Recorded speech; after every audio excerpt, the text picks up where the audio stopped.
L'économie mondiale repose sur les océans. Le Moyen-Orient est une plaque tournante du trafic maritime et l'un des principaux pourvoyeurs de la plus importante matière première, le pétrole. Ici, toutes les routes maritimes passent par des détroits. Ces goulots d'étranglement sont la clé du contrôle du Moyen-Orient. Et jusque-là, les États-Unis et l'Occident en étaient les seuls détenteurs.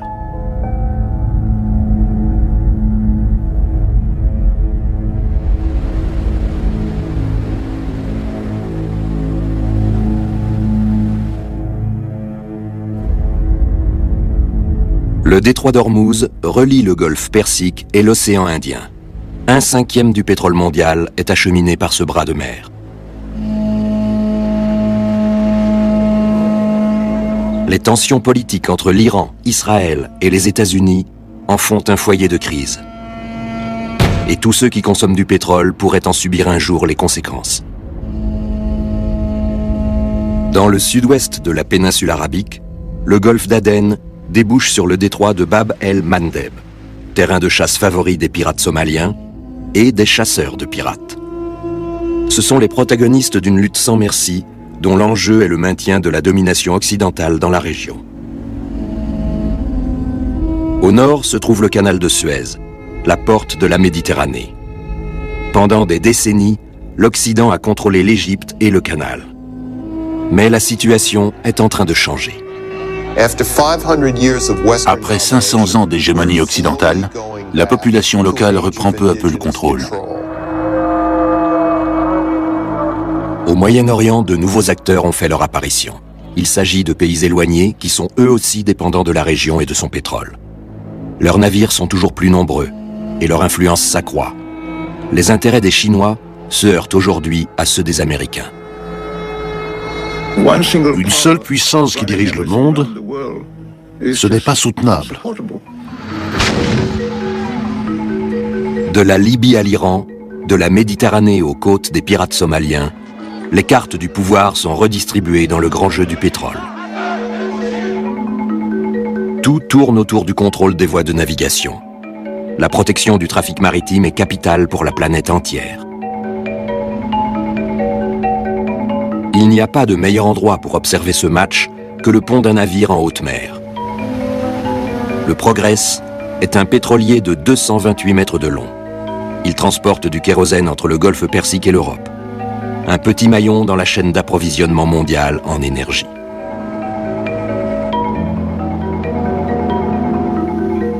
Je m'appelle Alexandre Trudeau. Du golfe Persique à la Méditerranée, le Progress sera mon poste d'observation. Je veux voir comment les rapports de force évoluent au Moyen-Orient. Et comment une longue page de l'histoire se tourne pour laisser place à un nouvel ordre mondial. L'Occident a dirigé le monde par l'impérialisme et le néocolonialisme. C'était la réalité, mais c'est fini.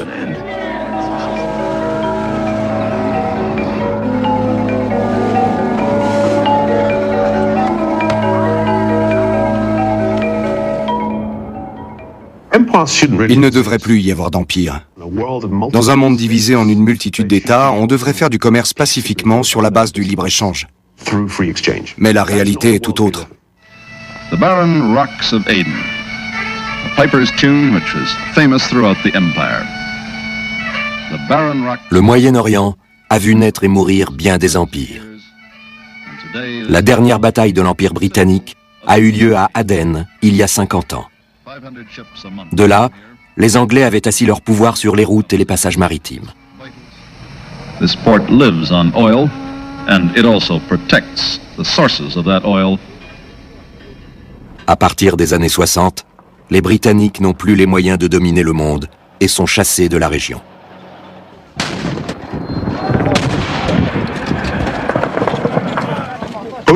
À la longue, un empire coûte plus qu'il ne rapporte.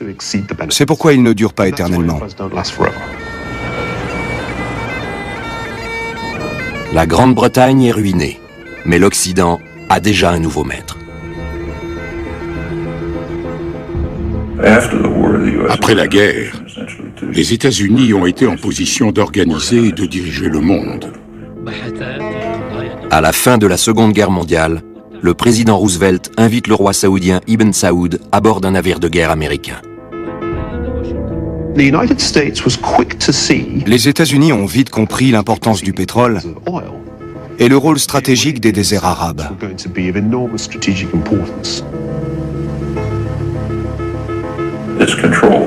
Il s'agit de contrôler la région, car c'est un formidable moyen de dominer le monde entier. À l'époque, l'Arabie saoudite est un État du désert sous-développé et l'Amérique, le plus grand producteur de pétrole. Or, le monde est avide d'or noir. Pour calmer son appétit insatiable, il s'avère donc nécessaire d'exploiter toutes les ressources pétrolières. L'Arabie saoudite est inféodée aux États-Unis. C'est le résultat de la politique menée par Roosevelt après 1945. 65 ans plus tard, la compagnie Saudi Aramco, emblématique de ses relations particulières, est toujours le plus gros fournisseur de pétrole au monde. Et le restera probablement, au vu des immenses réserves de l'Arabie saoudite. On ne peut pas passer à côté de Ghawar. C'est le plus grand gisement de pétrole et de gaz de la planète. Il produira sans cesse du pétrole. Ses réserves sont estimées à 260 milliards de barils. Les Saoudiens peuvent donc fournir énormément de pétrole au monde. L'Arabie saoudite a gagné beaucoup d'argent avec le pétrole et l'a investi judicieusement pour son peuple et son pays. L'Arabie saoudite vit dans un grand confort matériel, mais sous un régime politique autoritaire. Nous autres Saoudiens savons exactement ce que nous voulons de notre gouvernement et nous connaissons bien notre système politique et nous en sommes très satisfaits.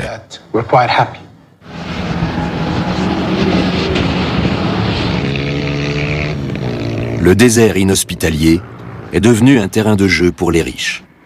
Jusqu'ici, la manne pétrolière est garante de la paix intérieure. Mais l'or noir des Saoudiens est acheminé par la mer. Les voies de navigation doivent donc être sûres et accessibles. Une mission assurée par ces bases américaines. Nous dominons la mer et l'économie mondialisée, ce qui nous donne un pouvoir sans équivalent. C'est parce qu'ils contrôlent l'accès au pétrole que les États-Unis sont une superpuissance. Les pétroliers comme le Progress sont ici en sécurité grâce à la Pax Americana, concept désignant l'hégémonie américaine dans le monde. Pour le capitaine Amo et son équipage philippin, c'est un voyage de routine.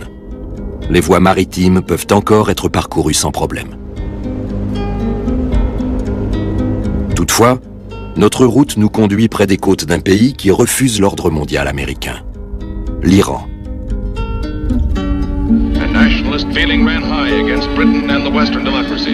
Au début des années 50, l'Iran veut échapper à la domination occidentale et nationaliser sa production de pétrole. Les États-Unis et la Grande-Bretagne l'en empêchent, en maintenant au pouvoir un dirigeant conciliant, le Shah. Aucun autre régime n'était toléré s'il menaçait la suprématie américaine. Mais on n'agissait pas à découvert. En 1979, quand le système s'est effondré avec la destitution du Shah, la situation s'est nettement dégradée d'un point de vue anglo-américain. « 30 ans plus tard, l'Iran résiste toujours et peut avoir la main mise sur le détroit d'Ormuz. C'est un goulot d'étranglement facile à contrôler depuis la côte. On peut le bombarder, le miner ou le bloquer. L'Occident voit d'un mauvais œil la position dominante que l'Iran occupe au nord du détroit, car il ne peut plus garantir la sécurité du transport pétrolier. Et si l'or noir cessait de couler, le prix du baril atteindrait des sommets.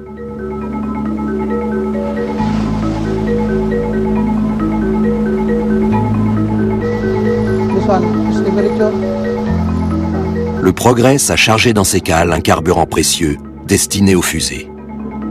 En traversant le détroit d'Ormuz, le capitaine Amo et son équipage ont cependant bien d'autres préoccupations que les débouchés commerciaux de leur cargaison.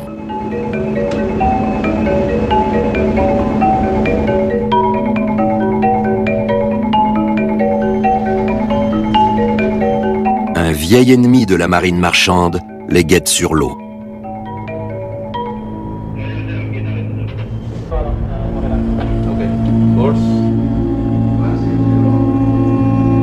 Ici, dans l'océan Indien, des pirates menacent la sécurité des bateaux, et plus particulièrement celle des pétroliers.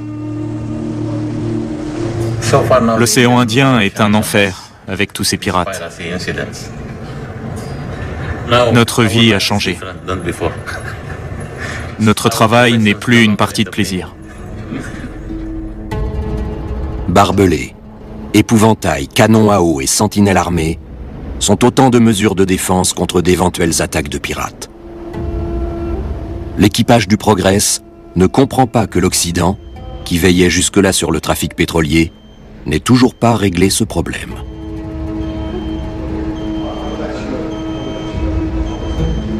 Off the coast of Somalia today, pirates hijacked yet another cargo ship. C'est le deuxième pétrolier en 2 jours à tomber aux mains des pirates.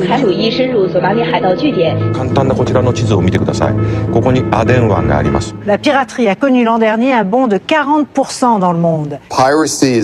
Avec les pirates, l'anarchie s'est déplacée de la terre à la mer. La Somalie a la plus longue côte d'Afrique. C'est un État corrompu. Donc ce n'est pas étonnant qu'il y ait des pirates.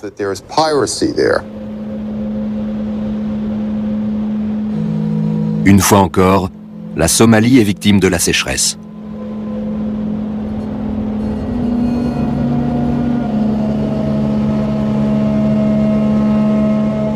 Le pays souffre depuis des décennies de fléaux provoqués par la nature ou par les hommes. Fin 1992, l'Occident intervient dans la guerre civile, ce qui se solde 10 mois plus tard par une catastrophe.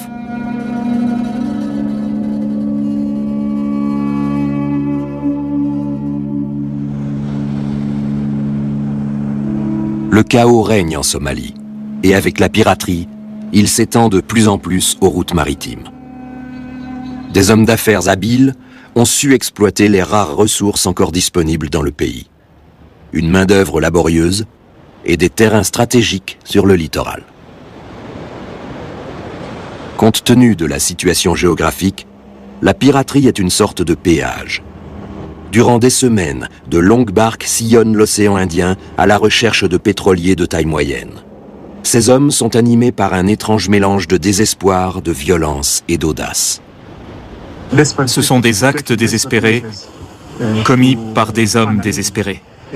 En Somalie, il n'y a pas d'industrie, pas de développement.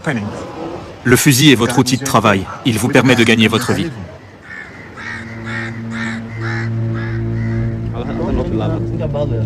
Ce groupe de pirates, armés jusqu'aux dents, passe le temps en mâchant du khat, une drogue très prisée ici.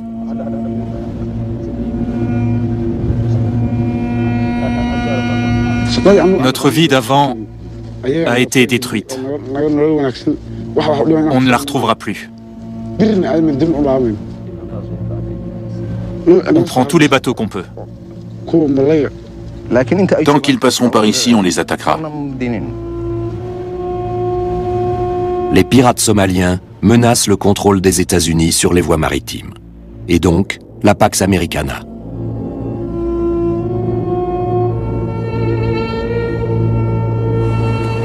Les navires traversent ces eaux comme un troupeau de moutons passe devant une meute de loups. Ceux qui montrent des faiblesses ou s'éloignent de la trajectoire sont des proies faciles.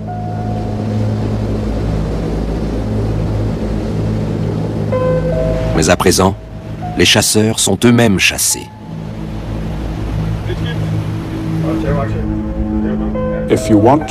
Si on veut continuer à assurer 90% du trafic commercial par bateau, il faut veiller à ce que les routes maritimes restent praticables. Et pour l'heure, ce n'est possible qu'avec des vaisseaux de guerre.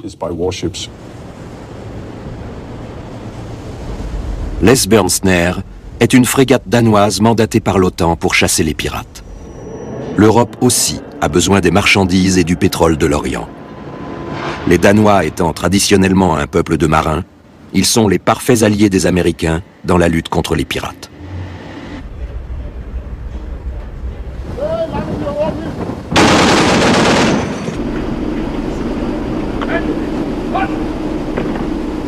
Mais la mission de l'Esbjörnsnær n'est qu'un succès partiel. Le danger plane toujours en mer. La région est trop étendue. C'est pourquoi les Danois ont mis au point une nouvelle tactique. Ils patrouillent le long des côtes somaliennes.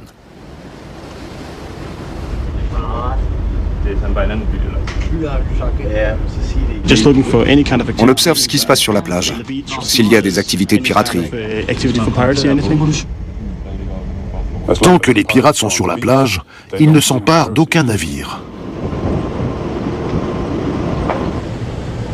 Mais même s'ils arrêtent des pirates suspects, ils les relâchent très vite. Ça vaut mieux que de les surveiller ici. Notre mission est d'empêcher les attaques, pas de capturer des pirates. On a pris 2 barques. La moitié de l'équipage étaient des types qu'on avait déjà eus à bord. On a pris leur identité une fois de plus, puis on les a relâchés. Avec cette tactique, les Occidentaux semblent condamnés à combattre sans cesse les mêmes pirates et à maintenir indéfiniment leurs vaisseaux de guerre dans ces eaux. À moins que ce ne soit précisément le but recherché. En Europe, on est de plus en plus tenté de lutter contre la piraterie sur le sol somalien. Tout le monde sait que la seule solution est d'intervenir sur la terre ferme. Les Somaliens se sont longtemps opposés à toute intervention extérieure directe. Comme cet ancien chef des gardes-côtes, beaucoup préféreraient que l'étranger les soutienne dans leur combat contre la piraterie. S'ils veulent nous aider, qu'ils aident nos gardes-côtes à protéger notre peuple.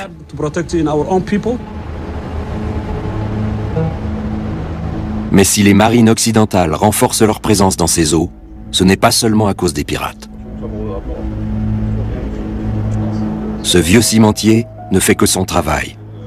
Son drapeau n'en éveille pas moins la curiosité des officiers de l'Esbjörnsnær. Ce bateau bat pavillon nord-coréen et se dirige vers le sud de la Somalie. Il se rend à Kismayo, fief du mouvement Al-Shabaab, une organisation islamiste anti-occidentale qui contrôle le sud de la Somalie. Même si le cargo n'a aucun lien avec les pirates, les Danois le suivent et montent à bord avec une troupe d'intervention. On a parlé avec le capitaine. Il était d'accord pour qu'on monte à bord. On lui a donné des conseils pour se défendre contre les pirates. Si la domination occidentale dans ces eaux est menacée par quelques pirates, les pays rivaux ne tarderont pas à profiter de la situation.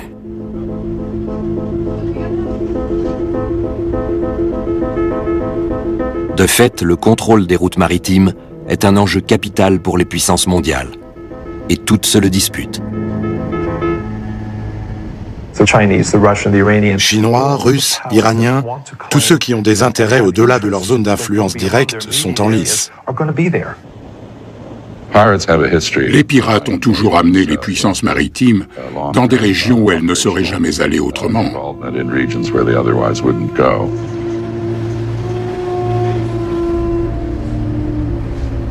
D'autres dangers planent sur les routes internationales. Au milieu de la nuit, le Progress traverse le détroit de Bab el-Mandeb, en importance le 2e bras de mer du Moyen-Orient. Bab el-Mandeb signifie « porte des larmes ». Ici aussi, il peut y avoir des problèmes. Cette porte est la jonction maritime entre l'Asie et l'Europe. Le passage est étroit et les régions limitrophes politiquement instables. Le détroit étant très dangereux, on a impérativement besoin d'un lieu sûr pour entretenir les navires. C'est ainsi que le port de Djibouti est devenu une escale quasi obligatoire. Au lieu de verser dans la piraterie, les Djiboutiens ont trouvé un moyen pacifique pour tirer parti de la situation. Ici, amis et rivaux se côtoient. Chacun s'observe. Tout le monde a intérêt à une cohabitation paisible. La France était la puissance coloniale de Djibouti. Elle est encore présente.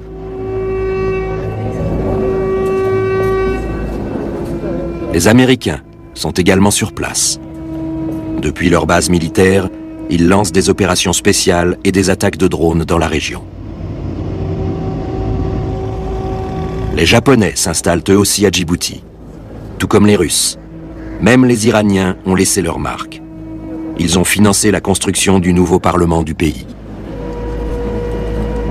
La République islamique veut renforcer son influence politique et militaire dans cette zone stratégique. 2 destroyers iraniens patrouillent dans le golfe d'Aden. Leur mission officielle est de combattre les pirates. Les pirates leur fournissent un prétexte pour faire la démonstration de leur force navale. Dans le grand jeu d'influence autour du pétrole, tous les protagonistes ont placé leurs pions à Bab el-Mandeb.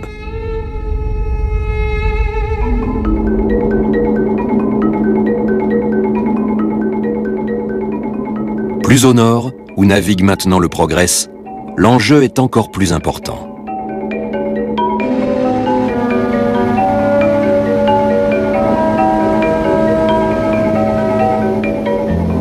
Le canal de Suez est un axe majeur du trafic international de marchandises.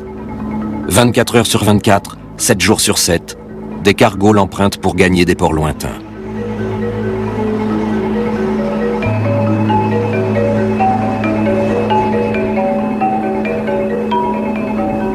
Le canal de Suez sépare l'Afrique de l'Asie. Britain prepares for the worst in the Suez crisis. En 1956, le canal est âprement disputé. L'Égypte veut le récupérer et le nationaliser. Mais les puissances occidentales qui l'ont construit ne sont pas prêtes à l'abandonner.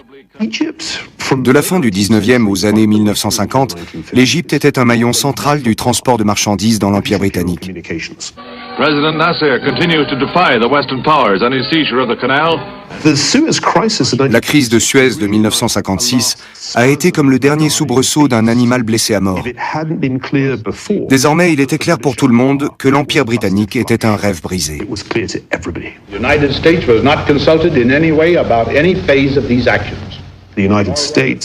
Les États-Unis se veulent une force anti-impériale. Mais ils jouent le même rôle que les Britanniques par le passé. Les Américains veillent à rendre le canal de Suez à l'État égyptien, dans l'espoir d'endiguer le nationalisme. Mais cela produit l'effet inverse. À quelques années d'intervalle, 2 guerres éclateront entre Israël et l'Égypte. Ce n'est qu'en 1978 que les États-Unis parviennent à rallier cette dernière à la Pax Americana. Ils achètent sa coopération en octroyant $1 milliard par an à son armée. Désormais, le canal est même ouvert à Israël, ennemi de longue date de l'Égypte.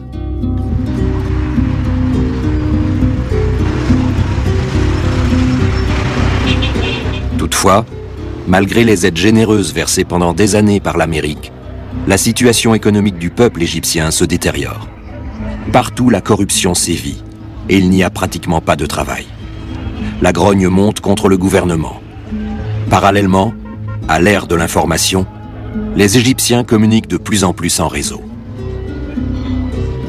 Aujourd'hui, le monde arabe est largement connecté à Internet et dispose de dizaines de chaînes de télévision satellites. On réagit très vite aux événements. Les informations circulent en quelques secondes, du Maroc au Yémen en passant par Oman.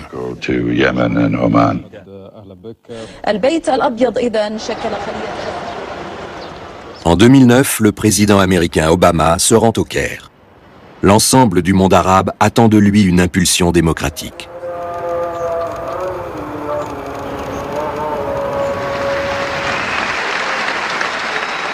The ability to speak your mind and have a say in how you are governed. These are not just American ideas, they are human rights, and that is why we will support them everywhere.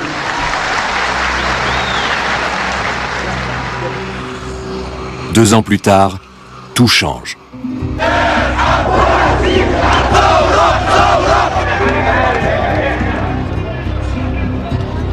Mais la révolte n'est pas forcément dans l'intérêt des Américains.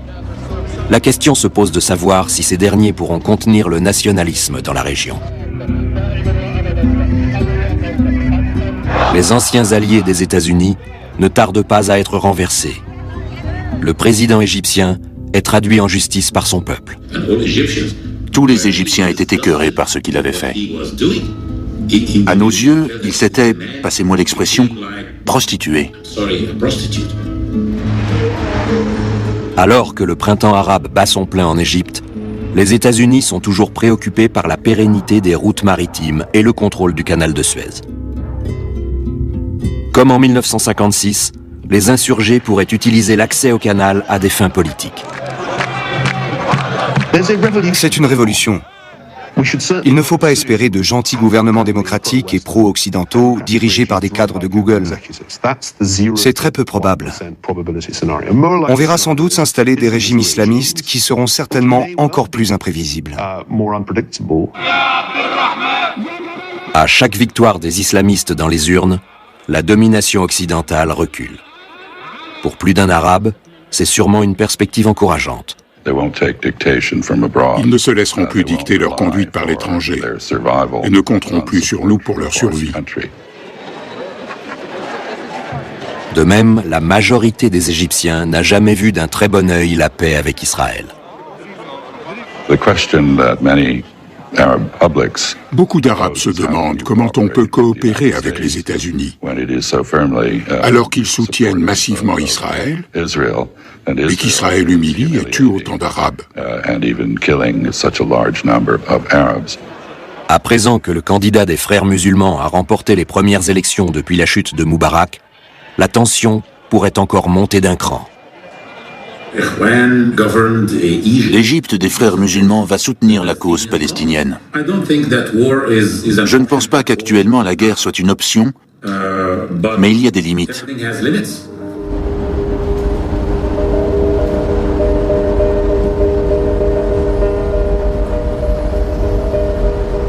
Les navires comme le Progress ne pourront sans doute plus passer aussi facilement le canal de Suez si l'hégémonie américaine est battue en brèche dans la région. Aujourd'hui, les peuples ont une conscience politique. Et les États ne veulent plus être sous le joug de l'Occident.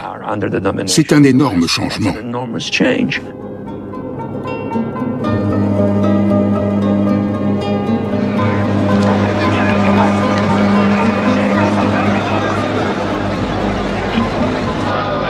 Un pays doit particulièrement craindre la perte de pouvoir des États-Unis.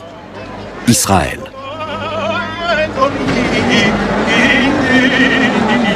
À Jérusalem, on prie.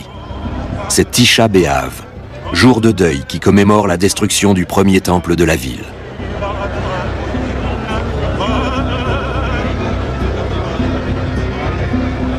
Tandis que les religieux célèbrent un événement survenu il y a environ 2600 ans, les responsables politiques, eux, attirent l'attention sur une menace bien actuelle. A nuclear-armed Iran would ignite a nuclear arms race in the Middle East. The threat to my country cannot be overstated. We must take calls for our destruction seriously. Israël reçoit plus d'aide et de soutien militaire des États-Unis que n'importe quel autre pays. Pourtant, les radicaux de Jérusalem se disent préoccupés par les signes d'hésitation que montre Washington.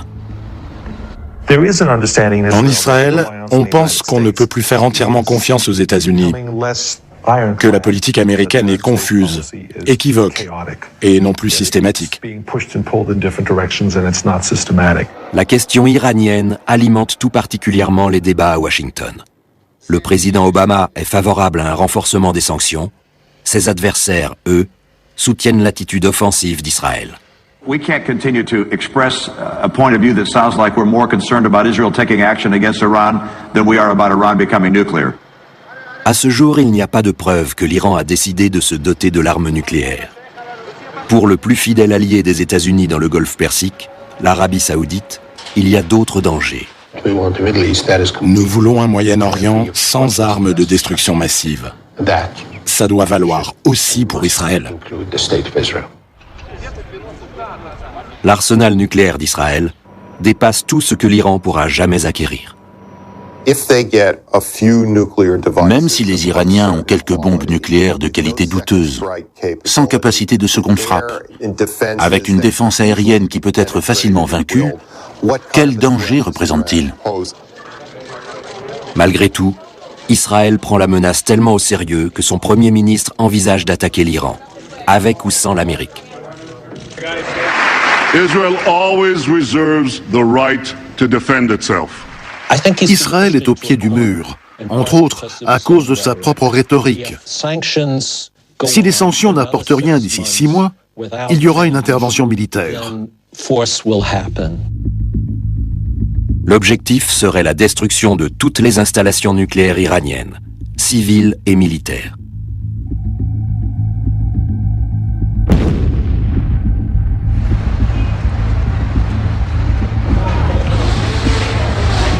L'Iran estime que c'est lui qui est menacé, et non pas lui qui menace les autres.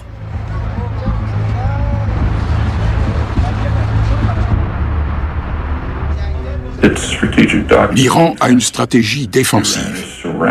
Il est entouré par 2 États qui détiennent l'arme nucléaire, Israël et le Pakistan.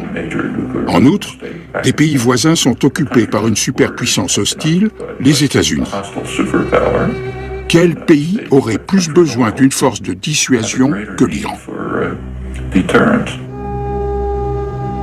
Comme l'Iran ne semble pas détenir d'armes atomiques, il ne peut se défendre que par des moyens conventionnels.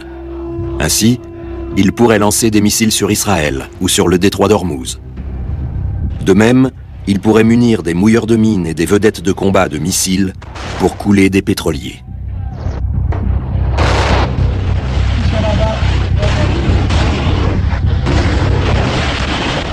Les eaux où le Progress a commencé son voyage deviendraient vite un champ de bataille. Et le pétrole ne coulerait plus. Ça peut être vite l'escalade. Si un gouvernement déclare que c'est une question de vie ou de mort, la situation peut rapidement dégénérer et personne n'en sortira gagnant. Par désespoir, l'Iran pourrait même viser directement les sites de production de pétrole des royaumes arabes le long de la côte sud. Le complexe d'Abqaiq fournit environ 10% de l'or noir mondial. Une guerre contre l'Iran pourrait paralyser l'extraction de pétrole et faire exploser les prix. C'est aussi une forme de dissuasion. Il semblerait par ailleurs que l'Iran envisage d'autres stratégies. Le Bahreïn se trouve au centre du golfe Persique. Sa population est composée en majorité de musulmans chiites. Ce pont relie le pays à l'Arabie saoudite. Au printemps 2011, les Saoudiens envoient des troupes armées au Bahreïn pour aider le gouvernement à combattre une révolte populaire.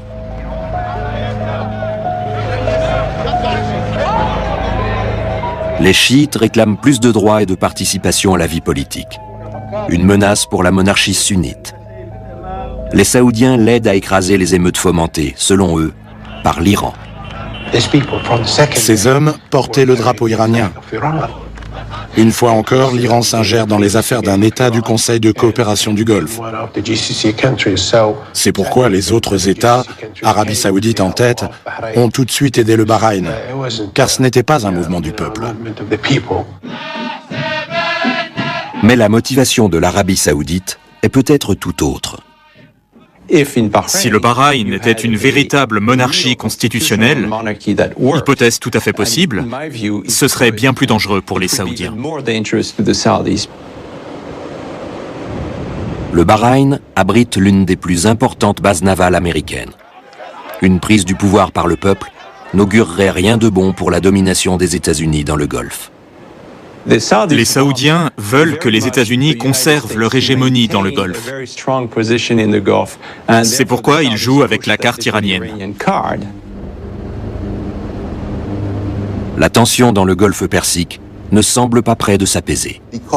Comme les deux pays veulent rester dans la course, la véritable question stratégique qui se pose est la suivante. Quel régime tiendra le plus longtemps, celui de l'Arabie Saoudite ou celui de l'Iran ? L'enjeu est de taille.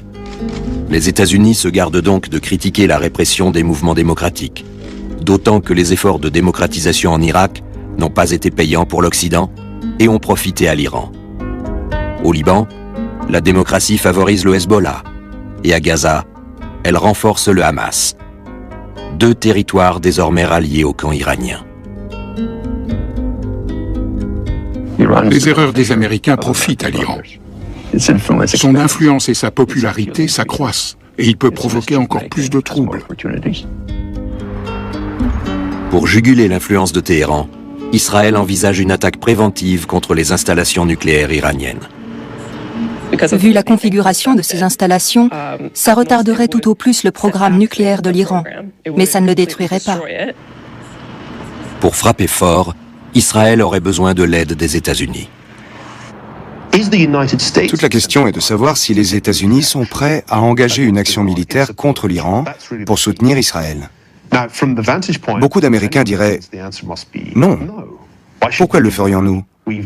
Nous venons de mener des guerres atroces et coûteuses en Afghanistan et en Irak. Et qu'est-ce que nous avons gagné ? Une guerre contre l'Iran serait désastreuse. Un général américain a dit « Si vous avez aimé l'Irak et l'Afghanistan, vous adorerez l'Iran. » Un jeu périlleux. Chaque camp pousse l'autre à bout. Les dirigeants israéliens utilisent la menace d'une guerre pour détourner l'attention de leur peuple des problèmes intérieurs et forcer les États-Unis à durcir leur position. Le gouvernement américain veut rappeler au monde sa propre puissance. L'Iran profite de la situation pour galvaniser son peuple et gagner des sympathies dans la région. Enfin, chacun sait qu'avec ce conflit, les routes maritimes et donc l'économie mondiale sont également en jeu. Et cela ne touche pas que le golfe Persique. Le détroit de Bab el-Mandeb pourrait jouer aussi un rôle en cas d'affrontement entre les États-Unis et l'Iran. La porte des larmes est entourée de part et d'autre de montagnes. Côté africain se trouve l'Érythrée, un petit État qui s'est toujours opposé à l'Occident et avec lequel l'Iran a renforcé ses relations diplomatiques. En face, le Yémen cause encore plus de soucis. C'est un pays montagneux, multi-ethnique et extrêmement pauvre. Une grande partie du nord-ouest du Yémen est contrôlée par un groupe de rebelles, les Houthis. Les Houthis sont des musulmans chiites, un autre lien possible avec l'Iran. Cela inquiète tout particulièrement les Saoudiens, d'où leur soutien massif au gouvernement yéménite. L'Arabie saoudite n'a pas envoyé de troupes au Yémen. Elle a défendu ses frontières contre les Houthis, une organisation terroriste qui entretient sans doute des relations étroites avec l'Iran.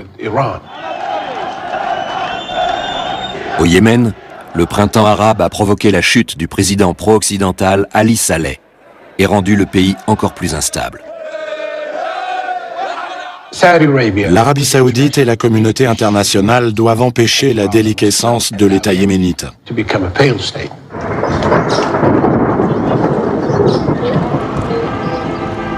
Sous la pression extérieure, un semblant de démocratisation s'est amorcé au Yémen afin d'apaiser la population. Une élection a été organisée avec un candidat unique, l'ancien vice-président du pays. Si le Yémen ne se trouvait pas sur d'importantes routes maritimes, personne ne s'y intéresserait. Le soutien de nombreux pays nous semblait acquis. Mais maintenant, plus rien n'est sûr. Les peuples n'ont plus peur de leurs dirigeants.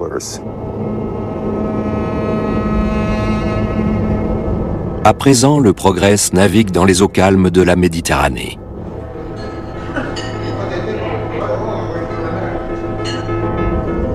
Il a évité tous les dangers. Cependant, l'Occident ne peut même plus être sûr de son hégémonie en Méditerranée.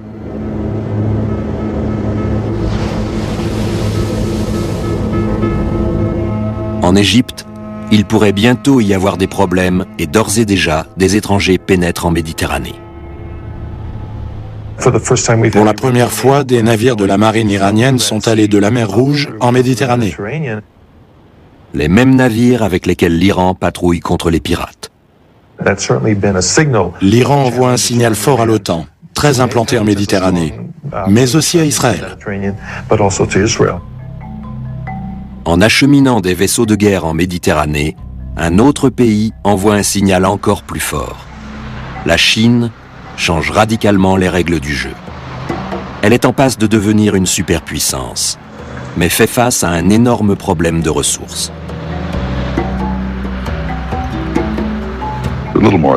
Les Chinois représentent un peu plus d'un cinquième de la population mondiale, mais ne possèdent que 7,5% des terres arables et 6% de l'eau disponible dans le monde. Ils sont donc fortement dépendants de l'importation de ressources naturelles. Pour pouvoir payer toutes ces importations, la Chine est devenue l'atelier du monde.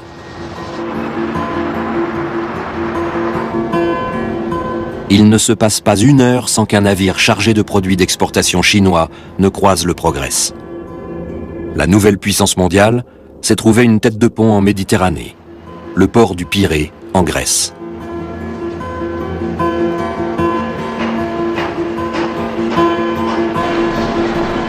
La Chine affiche une balance commerciale largement excédentaire et dispose d'énormes réserves de devises. Avec toutes ces devises, la Chine va finir par acheter le monde entier et jouer un rôle clé dans le commerce des matières premières. Je dirais qu'on assiste à l'avènement d'un nouvel empire. Les Chinois sont partout. Ils ont soif de matières premières. C'est pourquoi leurs intérêts se trouvent aux quatre coins du globe, tout comme leur marine. Dans le bassin méditerranéen, la Chine investit surtout en Libye. Elle a envoyé une main-d'œuvre importante dans ce pays riche en pétrole et dirigé par un homme qui avait des alliés dans tous les camps.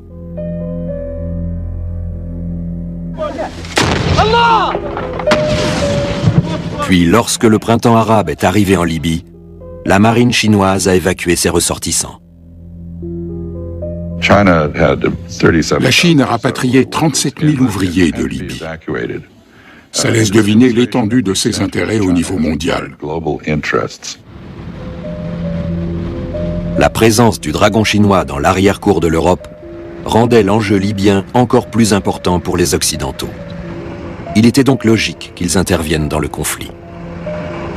Today, the Security Council has responded to the Libyan people's cry for help. This council's purpose is clear: to protect innocent civilians.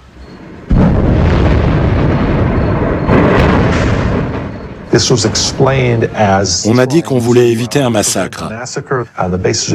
Mais chacun sait que la Libye est un des plus gros producteurs de pétrole au monde. Les Libyens, comme ce journaliste, sont sûrs que la véritable préoccupation de l'Occident était de sécuriser son approvisionnement en pétrole. L'OTAN a besoin de pétrole. Tant qu'ils nous aideront, nous les aiderons aussi. La libération de la Libye et l'éviction de la Chine sont un bienfait pour les Occidentaux. Mais il serait faux de croire qu'on a chassé définitivement les Chinois du pays. Je pense qu'ils auront tôt fait de revenir. Ils représentent une alternative économiquement viable par rapport aux partenaires européens et autres. Le grand enjeu économique est l'accès aux matières premières. Et si la Libye joue un rôle important, ce n'est pas seulement à cause de son pétrole. Ce pays est une passerelle directe vers l'Afrique et ses ressources naturelles. La Chine voit le continent noir comme la solution à sa pénurie de matières premières, alors que l'Occident l'a longtemps négligé. Certains ont traité l'Afrique comme un parc à thème humanitaire. Les Chinois, eux, la voient comme un partenaire économique. Allez en Afrique et vous verrez la naissance d'un empire. Les pays africains riches en ressources naturelles tournent de plus en plus le dos à l'Occident et font affaire avec les Chinois. Mais Pékin a également besoin du pétrole du Golfe Persique, de l'Arabie Saoudite et de l'Iran. Pour autant, la Chine n'est pas encore une puissance maritime dans le Golfe. Seule la marine américaine est en mesure de protéger et de surveiller ses routes maritimes. Pendant longtemps, les États-Unis ont eu l'habitude de décider seuls qui vendait à qui le pétrole du Golfe Persique. Mais les Chinois ne se laissent pas commander si facilement. Il est donc peu probable qu'on puisse leur interdire d'acheter du pétrole iranien. Et la Chine n'est pas le seul pays d'Asie qui pourvoit à ses besoins énergétiques en Iran.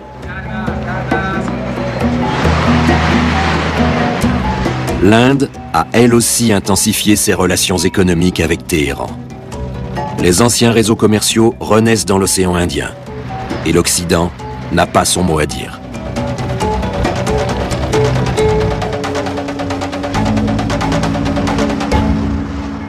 Les États-Unis auront bien plus de mal à maintenir la Pax Americana.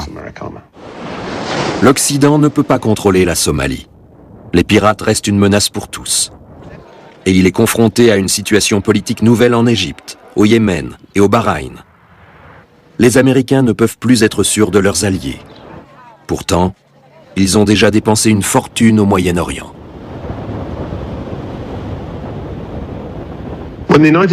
Lorsque les États-Unis ont envahi l'Irak en 2003, l'histoire s'est répétée. La leçon qu'on peut en tirer est claire. Il ne faut pas maintenir indéfiniment des forces armées au Moyen-Orient. D'abord, ça coûte trop cher. Et puis, qu'est-ce qu'on y gagne? La plupart du temps, rien. Si la situation économique des États-Unis est ce qu'elle est aujourd'hui, c'est parce qu'ils veulent être partout. L'Empire américain s'épuise.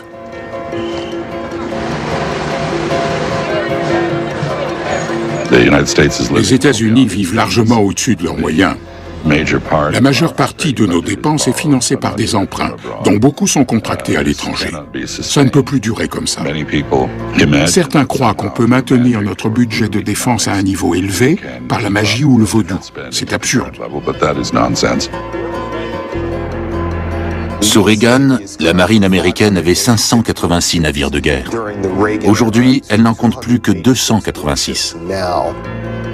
Confrontée à des difficultés sur tous les fronts, l'Amérique élabore une nouvelle stratégie.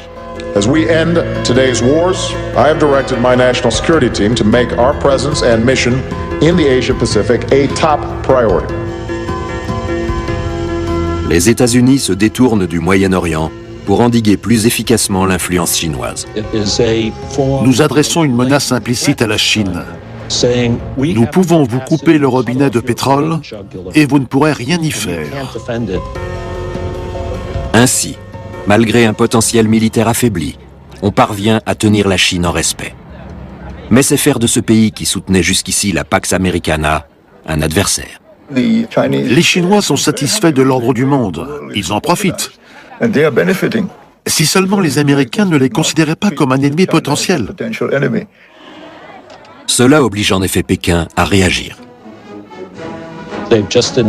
Ils ont annoncé une hausse de leurs dépenses militaires.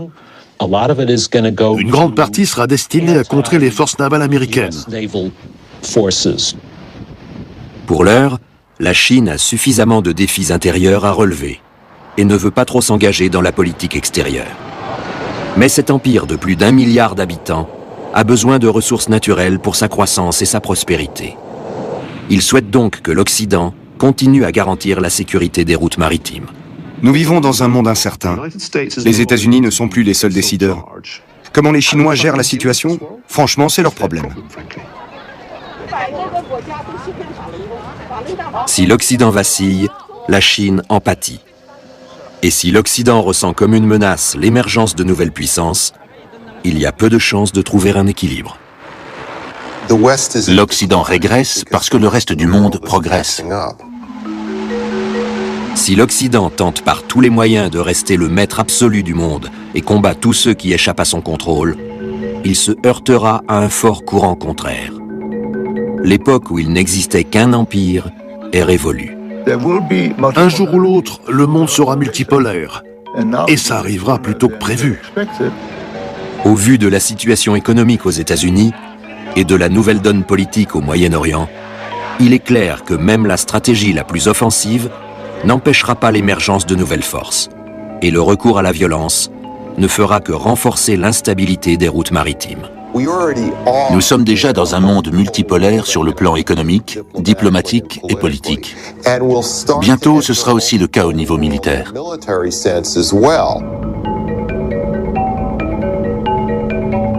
Trouvera-t-on un terrain d'entente ou l'avenir sera-t-il placé sous le signe de l'affrontement?